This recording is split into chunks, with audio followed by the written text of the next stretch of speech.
Have you ever felt trapped, with no way out? Imagine being an entire nation, enslaved for 400 years, your cries for freedom seemingly lost in the desert wind. This was the reality for the Israelites in ancient Egypt. Their story isn't just history, it's a powerful saga of hope, faith, and a miracle so grand it would echo through eternity. Today, we journey back to the banks of the Nile to witness the incredible story of the Exodus. It all began with a baby in a basket floating down the river. The Pharaoh of Egypt, fearing the growing number of Israelites, had ordered all their newborn sons to be thrown into the Nile. But one mother, Jochebed, couldn't bear it. She placed her son in a waterproof basket and set him adrift, praying for a miracle.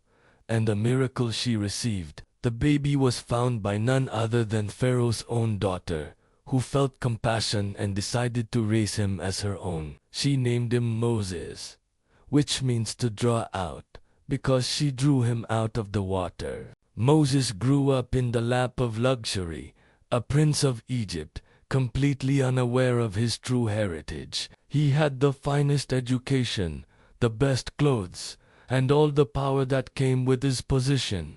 But something stirred within him. He saw the suffering of the Israelite slaves, his people, and his heart ached for them. One day, he witnessed an Egyptian taskmaster brutally beating an Israelite. In a flash of rage, Moses intervened and killed the Egyptian, burying him in the sand. Panic set in.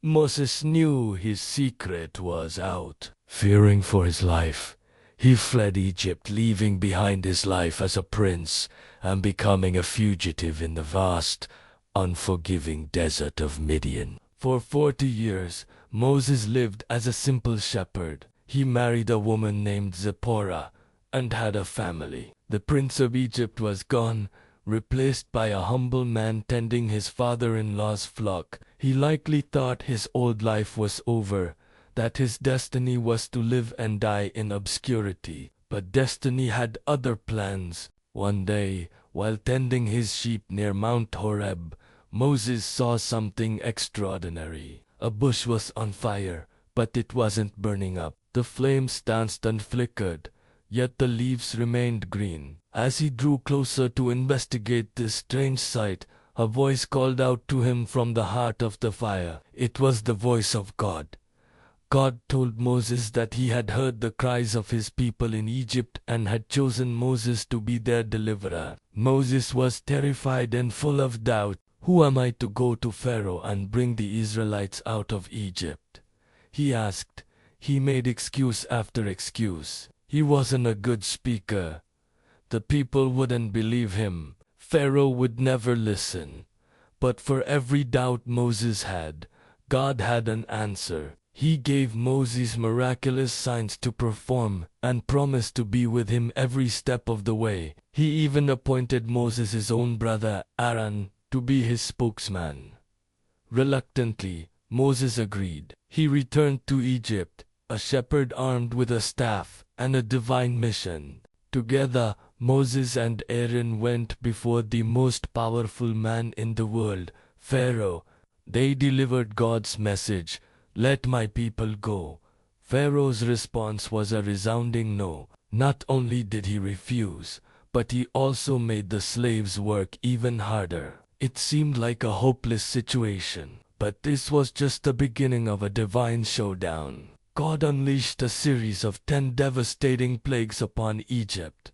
The Nile River turned to blood. Frogs swarmed the land. Gnats and flies infested every home. Livestock died. People broke out in painful boils. Hail rained down like fire.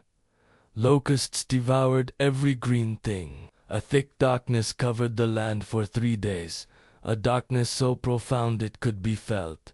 With each plague, Pharaoh's heart grew harder. He would promise to let the people go in a moment of desperation, only to change his mind as soon as the plague was lifted. The 10th and final plague was the most terrible of all. God warned that the firstborn son in every Egyptian household would die. but he provided a way of escape for the Israelites. He instructed each family to sacrifice a lamb and mark their doorposts with its blood. When the angel of death passed over Egypt at night, it would pass over the homes marked with blood, sparing the firstborn inside. This event, known as the Passover, is still commemorated by Jewish people today as a symbol of protection and deliverance. That night, a great cry went up throughout Egypt. There was not a house where someone was not dead, from the palace of Pharaoh to the dungeon of the prisoner. Finally,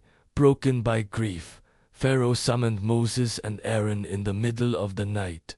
"Go," he commanded, "leave my people and take your flocks and herds with you, and bless me also." The moment had come.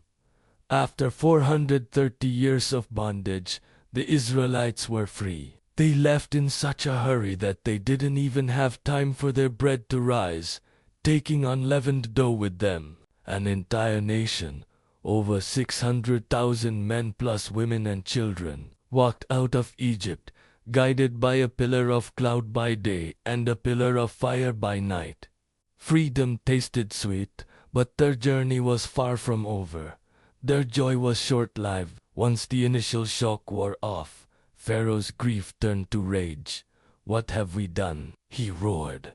"We have let our slave labor force go." He mustered his army, including his elite force of 600 chariots, and pursued the Israelites, trapping them against the shores of the Red Sea. The Israelites were caught. The sea was in front of them, and Pharaoh's army was thundering down behind them. They were terrified, crying out to Moses, "Was it because there were no graves in Egypt that you brought us to the desert to die?" But Moses stood firm. He told the people, "Do not be afraid. Stand firm, and you will see the deliverance the Lord will bring you today. The Egyptians you see today you will never see again. The Lord will fight for you. You need only to be still." Then Moses raised his staff over the water as God had commanded. All night long, a strong east wind blew, and the waters of the Red Sea parted, piling up like two massive walls on either side. A path of dry land appeared through the middle of the sea. In awe and disbelief, the Israelites walked through the sea on dry ground. The Egyptian army, blinded by their arrogance, charged in after them.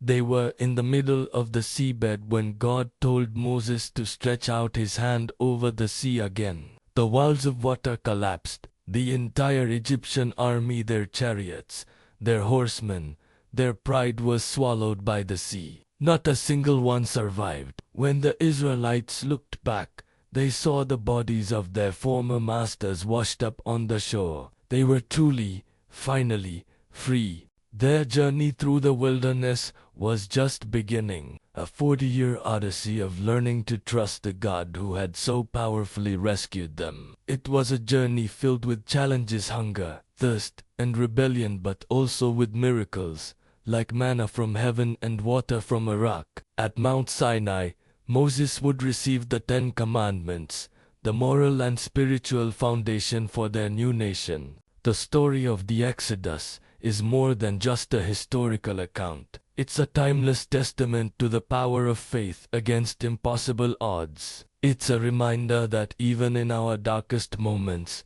when we feel trapped by our own Egypts, there is hope for freedom and a new beginning. It's a story that has inspired millions for millennia, a powerful narrative of deliverance that continues to resonate with us today. Thank you for joining us on this incredible journey. If you found this story as moving as we do, please like this video, share it with others, and subscribe to our channel for more explorations into the greatest stories ever told. We'll see you next time.